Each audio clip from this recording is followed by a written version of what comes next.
Hello అండి. Welcome to my channel. అందరికీ మకర సంక్రాంతి శుభాకాంక్షలండి. మేమైతే వారణాసిలో ఉంటామండి. చూసారా మా ఇంటి ముందటే ఇలా చిన్నగా ముగ్గు వేసుకొని రంగులైతే వేసుకున్నానండి.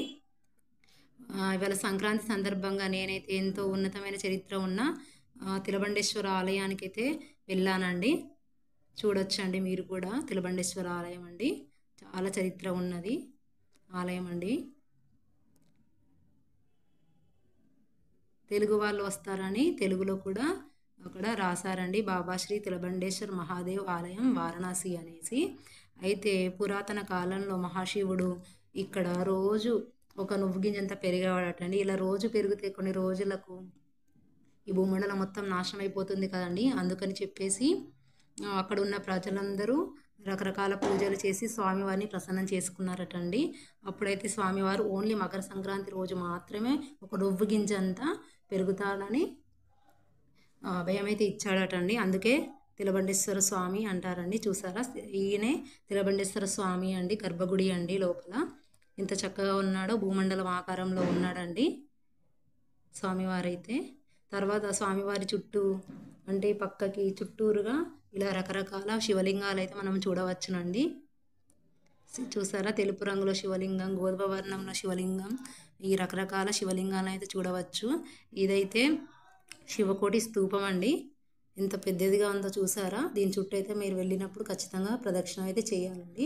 ఈ శివకోటి స్తూపానికి నలువైపులా 4 మూర్తులను అయితే ప్రతిష్ఠింప చేశారండి.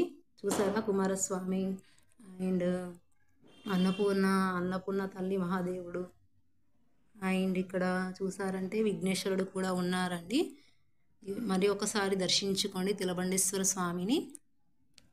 చూసారా, అక్కడే ఉన్నాడండి. అది గర్భగుడి అండి. గర్భగుడికి ఆపోజిట్గా మనమైతే ఇప్పుడు ఆదిశంకరాచార్య వారిని అయితే చూడవచ్చునండి.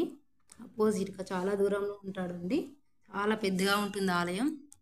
తర్వాత అటు పక్కగా ఇంకొకసారి లెఫ్ట్ సైడ్కి వెళ్ళామంటే అటు పక్కగా అయ్యప్ప స్వామిని అయితే మనం చూడొచ్చునండి. చూసారా, అయ్యప్ప స్వామి అండి. ఇక్కడ చూసారా, కిచిడి ప్రిపేర్ చేస్తున్నారండి. ఈరోజు అందరికి ఎంతమంది వస్తే అంతమంది కిచిడి అయితే పెడతారండి. చూసారా, రకరకాల దేవతామూర్తులు, లింగాలు అన్నీ మనమైతే ఇక్కడ చూడొచ్చండి. అక్కడ చూసారా, పురాతనమైన ఒక దేవతామూర్తి ఉన్నాడండి. మేమైతే కిచిడి అయితే తినమన్నారండి. మా పిల్లలతో సహా కూర్చొని తిన్నానండి నేను కూడా. చూసారు, అక్కడ ఎంతమంది వస్తే 11 గంటల నుండి స్టార్ట్ చేశారండి. ఎంత చక్కగా పెడుతున్నారో తెలుసా. చాలా టేస్ట్ ఉందండి కిచిడి కూడా. మేమైతే కిందికి వెళ్ళామండి. కొంచెం అండర్ గ్రౌండ్లోకి అన్నట్టు కొద్దిగా కిందికి మెట్లు ఉంటాయండి. అటు వెళ్తే చూసారు, అక్కడ కూడా ఒక ఆలయం ఉందండి. చూసారు, రకరకాల లింగాలు. అదే అండి అక్కడున్న కిందికి వెళ్తుంటే అక్కడ కనిపిస్తుందండి శివలింగం. అక్కడ చూసుకోవచ్చు ఎన్ని శివలింగాలు ఉన్నాయి. హర హర మహాదేవ. వీడియో నచ్చితే లైక్ చేయండి, షేర్ చేయండి. ధన్యవాదాలు.